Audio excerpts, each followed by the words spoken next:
Well, buckle up, buttercups, because the war on common sense just leveled up. In a move that feels less like governing and more like settling a personal vendetta, Donald Trump has officially signed an executive order to strip federal funding from PBS and NPR.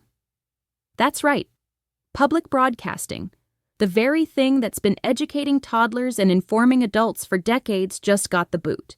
Let's call this what it is: a political temper tantrum dressed up as fiscal responsibility.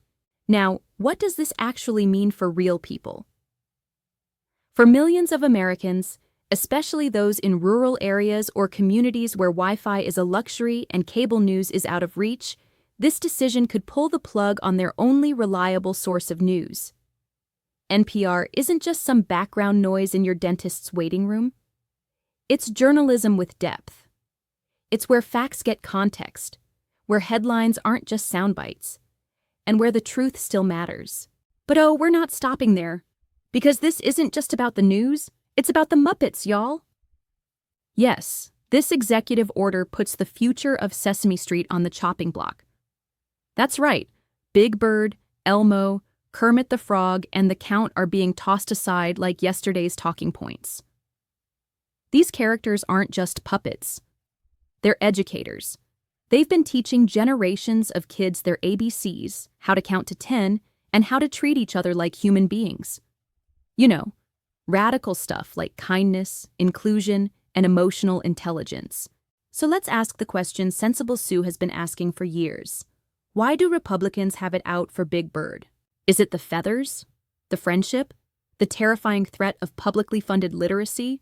Because this isn't just budget trimming, it's ideological pruning.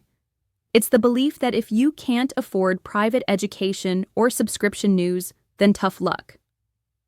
That journalism, like preschool, should be pay to play.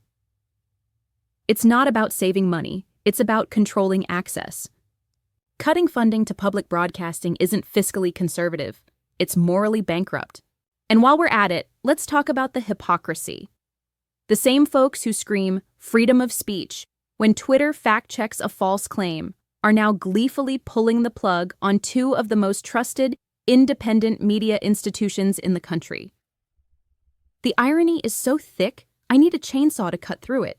But here's the deal, folks. When the radio goes silent and Big Bird gets laid off, we're not just losing harmless entertainment or background noise.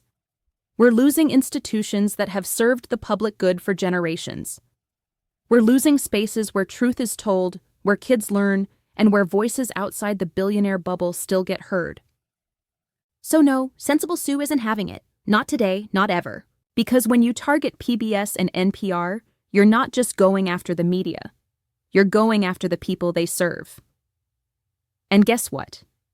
We noticed. This is Sensible Sue signing off. Stay informed, stay loud, and above all, stay sensible.